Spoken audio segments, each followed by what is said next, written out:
Hello, all my little indigos, Indigo Soul Revelations. We're going to do a quick spirit message check-in. Just get the general energy. Also, I'm getting that we really need to focus on this full moon eclipse that's coming up on Saturday, the 28th.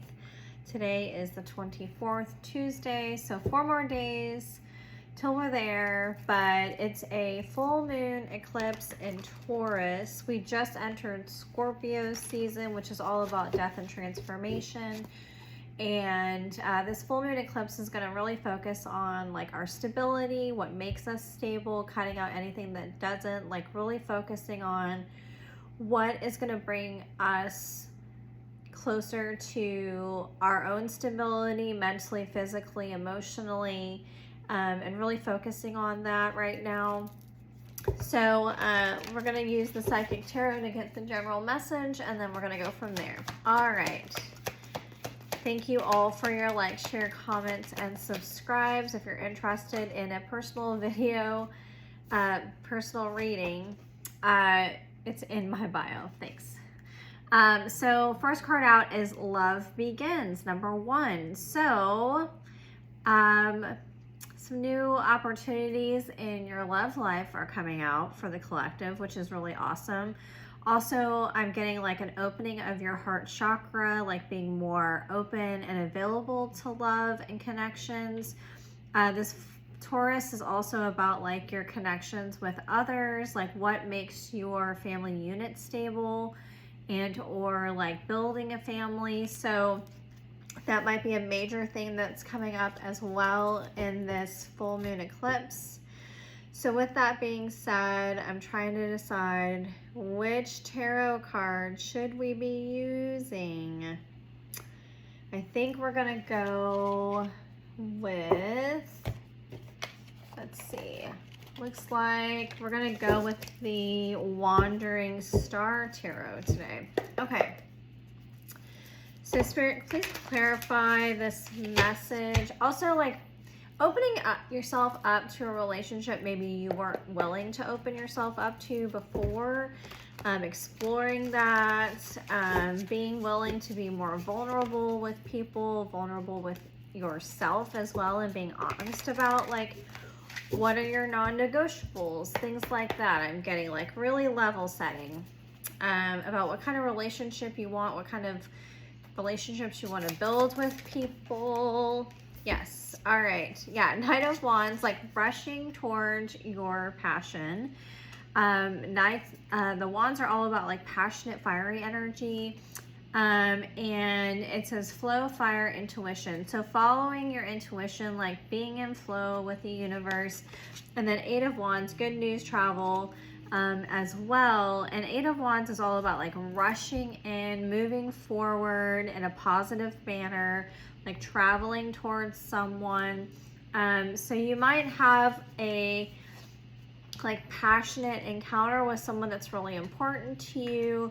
And they're saying like, this is something you should embrace, like being vulnerable and being in connection with other people is a really good thing. And that sometimes, not sometimes, recently, the collective has just become very disconnected, disjointed, not really collaborating with others. There's just so much division right now. So like Spirit's saying like like the collective is finally coming into the realization like the importance of having those significant relationships in your life that are going to help you and others grow. Yeah, High Priestess, this is a deep inner knowing for you. Your intuition is really guiding you in this situation.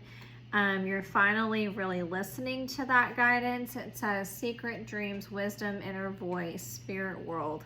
So you may be having dreams about a specific person, and or dreaming about like what does that relationship look like for you, and what you want your family life to look like. You're having a lot of intuitive downloads as well, and or like you're thinking about this person often. 2 of Wands, yeah. The universe is conspiring in your favor to start making plans to move towards this person. Two of Wands is like making plans, like going towards your passions, like figuring out like how are you going to accomplish this.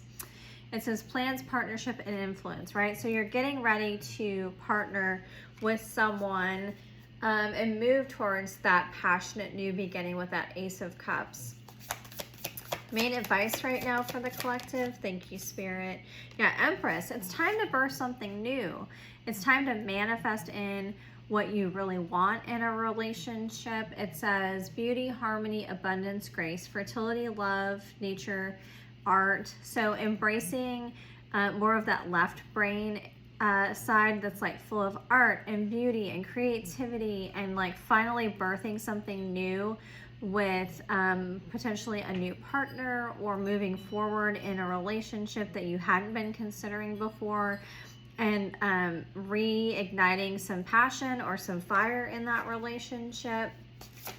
Potential outcome of that is that you're a little defensive. Like I can hear a lot of people like right now going, I don't want to do that. That's too much. No. I've already been down that road. I don't know if I want to do that. So Nine of Wands is like a defensive energy. You're the wounded warrior. Like you've been down this road before, like you've loved before and lost and it was horrible, or it didn't work out, or you kind of lost your confidence, or lost yourself for a little bit. And Spirit's saying like, don't negatize this opportunity that is being offered to you. Three of Pentacles. You have an opportunity to finally work together with someone, to build a life with someone. King of Swords. And you're so much smarter now. Like you've been down the hard roads. You understand like the pitfalls to avoid. Nine of Swords, this gives you a lot of anxiety to try to move forward with someone, but you've already healed. Like you're in Four of Swords energy. You are in healing mode. It's time to finally like move forward in your life, to build long-term relationships with people. And this is fated. This is the Wheel of Fortune. It's time to move towards your desires. This is positive karma. You deserve this type of relationship of your dreams, and you should really go towards that, whatever that means for you. And being open to whatever the universe brings you, but also being mindful, like what do you really want in a relationship, and owning that and going towards that, and being honest with yourself and others, and releasing anything that doesn't serve you. So if you're in a relationship that isn't really fulfilling what you need, communicate about that, right? That's a lot of that Swords energy, is communicate about that. Like what are your needs? And if you want to make this relationship work and reinvigorate it, you've got to communicate, you've got to collaborate, that Three of Pentacles. And move towards like what's really your heart's desire.